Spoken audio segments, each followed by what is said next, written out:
One अधिकार अधिनियम सन 2006।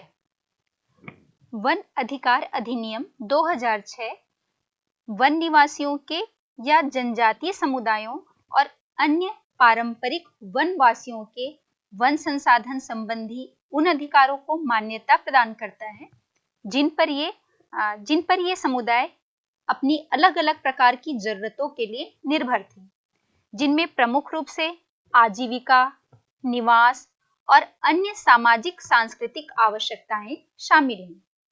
इस अधिनियम में स्वखेती और आवास को भी शामिल किया गया है, जिन्हें प्रायः व्यक्तिगत अधिकार और चराई, मछली पकड़ना और वनों में जलाशयों तक पहुंच जैसे सामुदायिक अधिकार के रूप में जाना जाता है। इस अधिनियम में विकासात्मक उद्देश्यों को पूरा करने के लिए समुदाय की बुनियादी जरूरतों के लिए वन भूमि आवंटन अधिकार भी प्रदान किया गया है।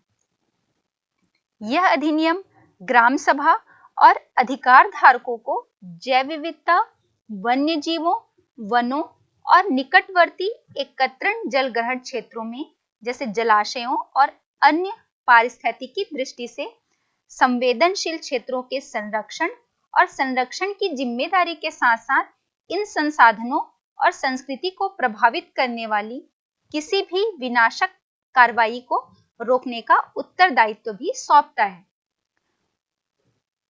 इस अधिनियम के तहत ग्राम सभा और जनजातियों की सांस्कृतिक एवं प्राकृतिक विरासत, जनजातीय जनसंख्या को स्थानीय नीतियों और उन्हें प्रभावित करने वाली योजनाओं के निर्धारण में भी निर्णायक भूमिका वाला एक उच्च अधिकार प्राप्त निकाय बनाता है। इस अधिनियम के प्रमुख उद्देश्य: पहला, वन में रहने वाले समुदायों के साथ प्राचीन काल से हो रहे अन्याय को समाप्त करना। दूसरा, वन निवासी अनुसूचित जनजातियों और अन्य पारंपरिक वनवासियों की भू अधिकार, आजीविका और खाद्य सुरक्षा को सुनिश्चित करना। तीसरा, स्थायी उपयोग और जैव विविधता संरक्षण प्रणाली एवं पारिस्थितिक संतुलन बनाए रखने के लिए वन अधिकार धारकों के उत्तरदायित्व और प्राधिकार निर्धारित करके वनों का संरक्षण सुदृढ़ करना। आदिम जनजातियों तथा कृषि पूर्व समुदायों के आवास और गृह निर्माण के भी अधिकार इसमें प्रदान किए गए हैं। अन्य सामुदायिक अधिकार जैसे मछली और जलाशयों के अन्य उत्पाद, मवेशी चराने संबंधी अधिकार,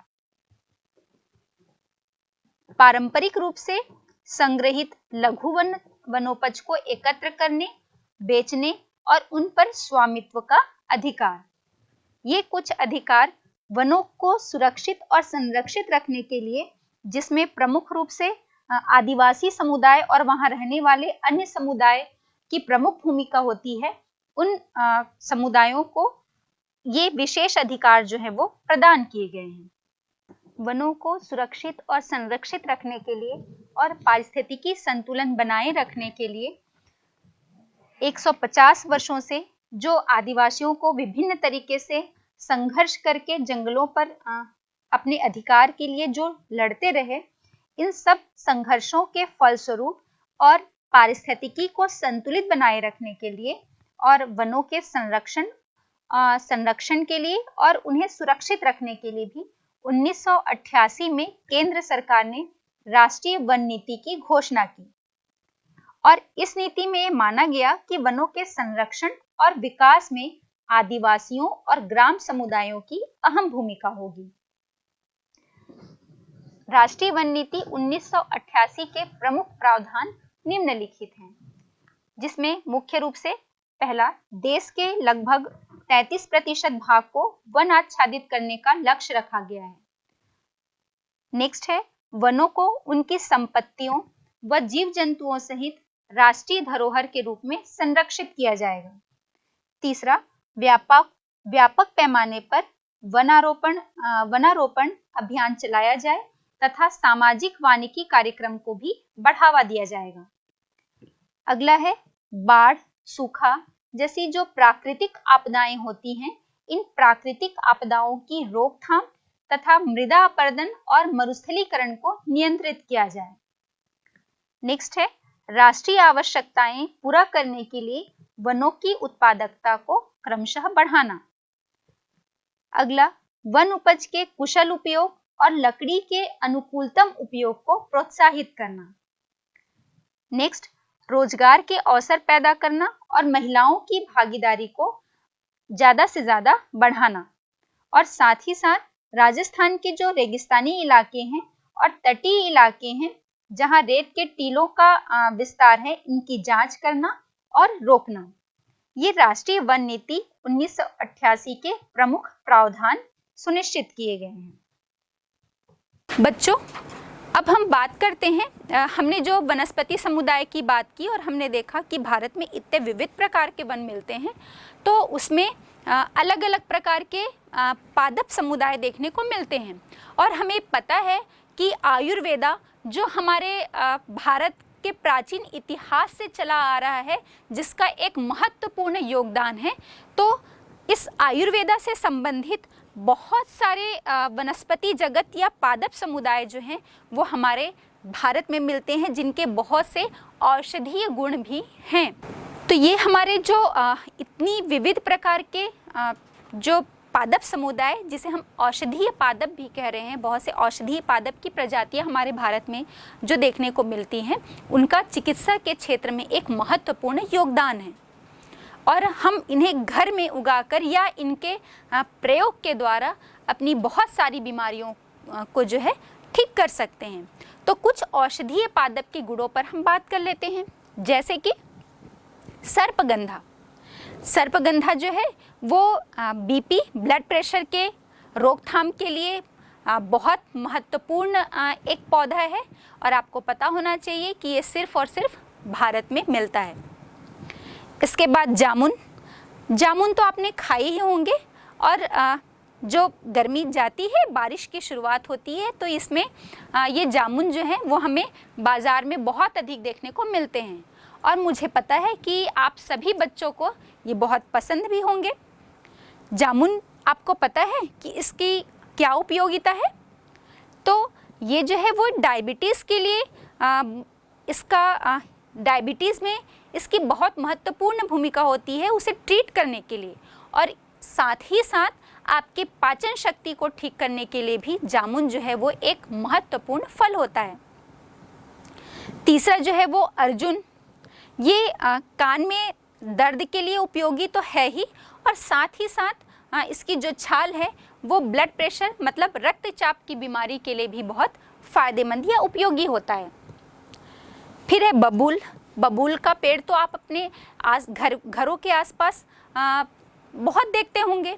एक कांटेदार पौधा होता है, और बबूल के पौधे से जो गोंद निकलता है, ये गोंद का जो प्रयोग है वो गोंद के लड्डू बनाने में किया जाता है, और शायद आपने इसे खाया भी होगा।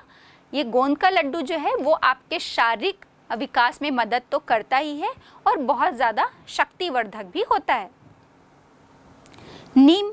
नीम से कौन नहीं परिचित होगा? इसके एंटीबैक्टीरियल गुण को कौन नहीं जानता होगा? हमें पता है कि ये इसमें बहुत ज़्यादा रोग प्रतिरोधक क्षमता होती है और जैविक प्रतिरोधक क्षमता वाला ये एक पौधा है। इसके बाद तुलसी।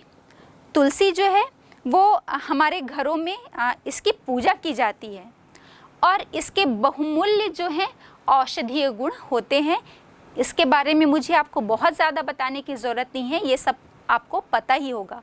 और सामान्य जो सर्दी जुकाम जब होता है आपको, तो ये तो इसमें तो आप बहुतायत में ये तुलसी के पत्तों का प्रयोग करते होंगे। इसके बाद कचनार है। कचनार का जो इस पौधे का जो प्रयोग है वो अल्सर और अल्सर के साथ ही साथ दमा के लिए भी इसका प्रयोग किया जाता है। और इस पौधे की जो जड़ है और उसके साथ ही साथ जो कली होती है, उसका प्रयोग जो है वो पाचन शक्ति को ठीक करने के लिए किया जाता है। इसमें ये सहयोग प्रदान करता है। तो बच्चों, हमने देखा कि इतने सारे औषधीय पादप, अभी तो हमने कुछ ही औषधीय वनस्पतियों की चर्चा की है और हमने देखा कि ये हमारे लिए कितने बहुमूल्य हैं और चिकित्सा के क्षेत्र में इनका एक बहुमूल्य योगदान है। इनके अलावा भी हमें मालूम है कि बहुत सारी अलग अलग प्रजातियों की वनस्पतियां हमारे देश में पाई जाती हैं। हमने देखा कि हमारी पारिस्थितिकी असंतुलन की एक विकट समस्या जो है वो उत्पन्न हो गई है और उसके कारणों पर भी हमने चर्चा की और हमने देखा कि इस पारिस्थितिकी असंतुलन के जो मुख्य कारण हैं ये कुछ व्यापारी जो हैं वो अपने व्यापार के उद्देश्य से इन्होंने चाहे वो पादप समुदाय हो या वनस्पति समुदाय, इन सब का बहुत अधिक शिकार किया है और विनाश किया है। ये इसका मुख्य कारण है पारिस्थितिकी असंतुलन का। और इसके साथ ही साथ जो है वो रासायनिक और जो औद्योगिक अपशिष्ट हैं इनका जमाव और एक तेजाबी जमाव जो है वो धरातल पर होने से भी हमारे पारिस्थितिकी पर एक समस्या उत्पन्न हो गई है। और इन सब के अलावा जो विदेशी प्रजातियां हैं, इन विदेशी प्रजातियों के प्रवेश और कृषि के साथ साथ आवास के लिए अंधाधुंध जो है वो वनों की कटाई की जा रही है और ये सभी कारण जो है वो हमारी पारिस्थितिकी को बहुत ज़्यादा असंतुलित कर रहे हैं, जो अनेक समस्याएं हमारे सामने उत्पन्न कर रही है। तो इन सब के कारण जो है वो हमारे देश में शासन के द्वारा पादप और जंतु समुदाय, इन जो पादप और जंतु समुदाय के रूप में हमारे देश में जो ये जैव विविधता की एक महत्वपूर्ण संपत्ति हमारे पास मौजूद है, इसकी रक्षा के लिए कुछ योजनाएं बनाई गई हैं या हम कहें कि कुछ कदम जो है वो इसके लिए उठाए गए हैं। तो इसमें प्रमुख रूप से हम देखते हैं, पहला, देश में 18 जीवमंडल नीचे या हम जिसे बायोस्फीयर रिजर्व कहते हैं, इसकी स्थापना की गई है और इस 18 जैवमंडल नीचे या बायोस्फीयर रिजर्व में भी जो 12 बायोस्फीयर रिजर्व हैं, ये विश्व के जो बायोस्फीयर रिजर्व हैं उनमें इन्हें शामिल किया गया है। तो कौन कौन से हमारे देश के 12 बायोस्फीयर रिजर्व हैं जिन्हें विश्व के बायोस्फीयर रिजर्व में शामिल किया गया है? तो आइए देखते हैं हम। पहला है सुंदरवन, नंदा देवी, मन्नार की खाड़ी, नीलगिरी, नाकरेक, ग्रेट निकोबार, सिमलीपाल, पंचमढ़ी, अमरकंटक्का, अचानकमार, अगस्त्यमलाई, कंचनजंगा और पन्ना, इन सभी 12 बायोस्फीयर रिजर्व की गणना विश्व के बायोस्फीयर रिजर्व में की जाती है। तो एक कदम ये उठाया गया है और दूसरा, सन 1992 में सरकार के द्वारा पादप समुदायों की रक्षा के लिए या उन्हें संरक्षित रखने के लिए उद्यानों को, जो अलग अलग उद्यान स्थापित किए जाते हैं, उन उद्यानों को तकनीकी और वित्तीय सहायता देने की योजना बनाई गई। तीसरा कदम उठाया गया,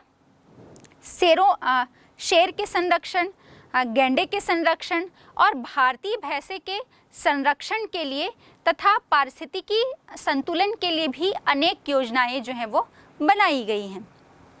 और चौथा, कुल 103 नेशनल पार्क, राष्ट्रीय अभयारण्य, 535 वन्य प्राणी अभयारण्य और कई चिड़ियाघर जो है वो राष्ट्र की पादप और जीव समुदाय या जीव संपत्ति की रक्षा के लिए बनाए गए हैं, ताकि हम अपने इन बहुमूल्य पादप और जंतु संपत्ति की रक्षा कर पाएं।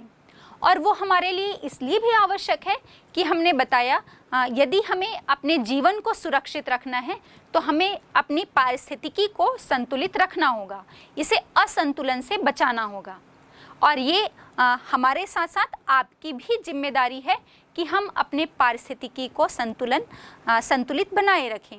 और इसके लिए सबसे महत्वपूर्ण कदम तो सर्वप्रथम हमें यह उठाना होगा कि हम अपने जीव समुदाय या पादप समुदाय का ये जो अंध विनाश कर रहे हैं उस पर सबसे पहले रोक लगाई जानी चाहिए। बच्चों, आज हमने अपने पूरे प्रमुख वनस्पति संसाधन और जीव संसाधन पर चर्चा की और इसके अंतर्गत हमने देखा कि प्राकृतिक वनस्पति क्या है, कहाँ कहाँ पर और कितनी मात्रा में पाई जाती है, कुल भौगोलिक क्षेत्र का कितना प्रतिशत जो है वो वन का क्षेत्रफल है, कितने प्रकार के वन हैं, और जीव समुदाय पर भी हमने विस्तृत चर्चा की। तो आपको अपने परीक्षा के दृष्टिकोण से कुछ जो आपको ऑब्जेक्टिव टाइप के क्वेश्चन पूछे जाते हैं उसके हिसाब से भी आपको तैयार करना है। जैसे आपसे पूछा जा सकता है कि रबड़ के वृक्ष का संबंध किससे है, या सिंकोना के वृक्ष कहाँ पाए जाते हैं, मानसूनी वन का दूसरा नाम क्या है, या मानसूनी वन के कितने प्रकार हैं, ये कहाँ कहाँ पर पाए जाते हैं, और इन सब की विस्तृत चर्चा जो है हमने अपने इस अध्याय में की है। तो आपको इसे बहुत अच्छी तरह से समझना भी है और पढ़ना भी है, और अपने परीक्षा के दृष्टिकोण से जो अलग अलग प्रकार के प्रश्न आपसे परीक्षा में पूछे जाते हैं उस उद्देश्य से भी आपको इसे तैयार करना है। जैसे कुछ आपको ऑब्जेक्टिव टाइप के क्वेश्चंस के मैंने आपको उदाहरण दिए। अभी जैसे हमने बायोस्फीयर रिजर्व पर चर्चा की, तो आपसे कोई एक बायोस्फीयर रिजर्व का नाम दे देगा और आपसे पूछा जाएगा कि ये कहाँ पर स्थित है, या फिर कुछ 4 ऑप्शन आपके पास दे के आपसे ये भी पूछ सकता है कि इनमें से कौन सा बायोस्फीयर रिजर्व जो है वो विश्व के बायोस्फीयर रिजर्व में शामिल है, या भारत में वन का क्षेत्रफल कितना है। आपके छत्तीसगढ़ राज्य के संदर्भ में से पूछा जा सकता है कि राज्य का वन क्षेत्रफल कितना है। तो इन सभी तरह से जो है वो आपको अपने इस चैप्टर को तैयार करना है। हाँ, अगर लघु उत्तरीय प्रकार का प्रश्न या दीर्घ उत्तरीय प्रश्न की हम बात करें तो आपको थोड़ा डिटेल में इन सभी चीज़ों पर और जाना है। जैसे कि आपसे पूछा जा सकता है कि प्राकृतिक वनस्पति क्या है, बायोस्फीयर रिजर्व क्या है, इसके साथ ही साथ मानसूनी वन किसे कहते हैं, पर्वतीय वन किसे कहते हैं। और दीर्घ उत्तरीय प्रकार के प्रश्न की हम यदि चर्चा करें तो आपको कोई एक वन या पूरे वनों पर आपसे विस्तार से वर्णन पूछा जा सकता है। मतलब भारतीय वनों का वर्गीकरण प्रस्तुत कीजिए, या फिर उष्णकटिबंधीय, आर्द्र व शुष्क पर्णपाती वन की विशेषताओं का वर्णन कीजिए। मैंग्रोव वन क्या है, कहाँ पाए जाते हैं, और यहाँ पाए जाने वाले जो विभिन्न प्रकार की वनस्पतियाँ या जीव समुदाय पर विस्तृत या सविस्तार वर्णन कीजिए। तो इस प्रकार के प्रश्न जो हैं वो आपसे पूछे जा सकते हैं। और इन सभी प्रश्नों को बच्चों जहाँ तक होता है, जैसे यदि आपको वनों के बारे में पूछा जाता है या वनों के वर्गीकरण के विषय में पूछा जाता है, तो बेहतर है कि आप मानचित्र के साथ अपने उत्तर को प्रेजेंट करें। और जहाँ तक संभव होता है या आपके उत्तर की जहाँ तक डिमांड होती है कि वो मानचित्र के माध्यम से आपके उत्तर को रिप्रेजेंट करने के लिए कहा जाता है, तो यथासंभव जहाँ तक भी है आपको मानचित्र का प्रयोग अपने उत्तर में करना होगा। बच्चों, हमने देखा कि वन संरक्षण हमारा एक प्रमुख उत्तरदायित्व है और हम इसके लिए कितने जागरूक हो रहे हैं, इसके लिए आइए हम चलते हैं हमारे छत्तीसगढ़ के जगदलपुर के पास स्थित एक गांव पे, जो जगदलपुर से लगभग 45 किलोमीटर की दूरी पर स्थित है। और हम ये जानते हैं कि यहाँ वन संरक्षण के लिए किस प्रकार से सामुदायिक प्रयास किया गया है। जगदलपुर से 45 किलोमीटर दूर एक गांव है संध करमारी। यहाँ पर साल और मिले जुले पेड़ों से घिरे हुए जंगल आपको देखने को मिलेंगे, और साथ ही साथ इन जंगलों के बीच में धान के खेत भी फैले हुए हैं। इन जंगलों और खेतों से घिरे इस गांव की सीमा ओडिशा से लगी हुई है। ऐसे तो अधिकांश सीमा जो है वो कुरुंदी नामक छोटी नदी से बनती है, लेकिन कुछ हिस्से ऐसे भी हैं जो मेड़ पर बने हुए हैं। यहाँ गांव की बसाहट बहुत बिखरी हुई देखने को मिलती है, और इस गांव में लगभग 7 से 8 समुदाय निवास करते हैं। जैसे ही हम गांव में प्रवेश करते हैं, इस गांव की सीमा का काफी हिस्सा जंगल का है, जिसमें कई नदी नाले बहते हैं और साथ ही हम किसी भी दिशा से गांव में प्रवेश करें तो हमें खेतों के बीचों बीच महुए के पेड़ खड़े नजर आते हैं, जो इन खेतों को एक अलग ही पहचान देते हैं।